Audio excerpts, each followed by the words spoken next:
ये काकी ये की भेलोगे? अहाँ अपने बैठ के खाए लगली ये सबसे पहले का धंधा खेलो नहेलो सुनेलो पूजा पाठ केलो तो खाओ ना।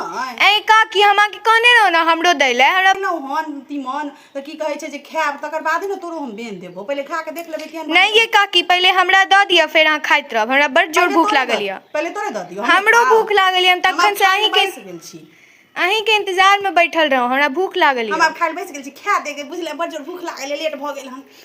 नहीं ये काकी पहले हमरा द दिया त अहाँ खाइत रहब। पहले तोरा द दियो। हां हां बाप रे बाप खा नहीं गे हमरा बड़ जोर भूख लागल बुझले हमरा कनी खा दे बुझले तकर बाद देबो हम कनी बुझले कि नहीं। अच्छा ठीके छे ले तोरे हम पहला कर खुआ दी छ देखी त खा के केहन बनले हन। बहुत टेस्टी बनल हन ये काकी। नीक बनलो हन।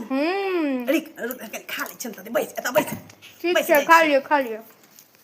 कहां ने लगे की ये काकी आ इमारा आ बैस आबै छी।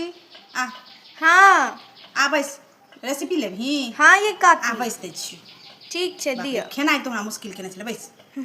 देखी की केलिए पत्ता के मेही मेही के कतरि देलिए बुझलही आ ओइ में प्याज हरियर मिरचाई सेहो काट के ध देलिए बुझलिही आ ओइ में बेसन सेहो ध देलिए जमैन ध देलिए। आइ हमरा घर में मंगरैल नहीं छले बुझलही त मंगरैल नहीं देलिए आ नमक स्वाद अनुसार नमक ध देलिए आ ओइ में हल्का हल्का पानी मिला मिला के ओकरा न साइन लेलिए बुझलिही आ जहन जते ओइ में बेसन चाही ओते बेसन ओइ में द क आ बढ़िया जकां ओकरा साइन लेलिए रुख के जेना लोग कचरी नहीं बनबै छै तेना ओइ में साइन देलिए। प्याज त्याज देले रहे मिरचाई देले रहे आ ओकरा तकर बाद छोट छोट गोल गोल क आ लोहिया में भुजिया बनेने रहिए उहे लोहिया में कन तेल ध क ओकरा न छाइन लेलिए बुझली। हां काकी यहां त बड़ जुगाड़ू छी। हां त उहे भुजिया वाला लोहिया में रहबे करे उहे में की केलिए त छाइन लेलिए। 10 गो बर्तन भ जाय छै नहीं होइया माजल बुझले।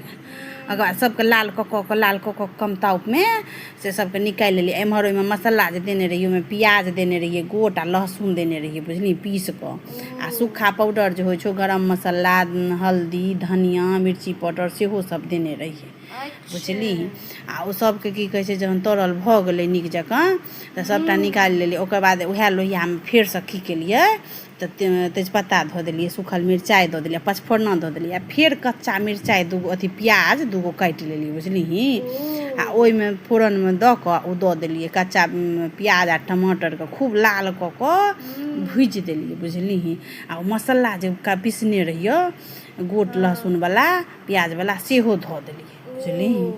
नमक स्वाद अनुसार द देलिए आ ओकर बाद ओ कनी कच्चो प्याज पड़ जाय छै ने त किछ ओकर अलगे टेस्ट रहे छै पीसल के अलगे टेस्ट रहे छै आ मेथी पत्ता सेहो कनी ध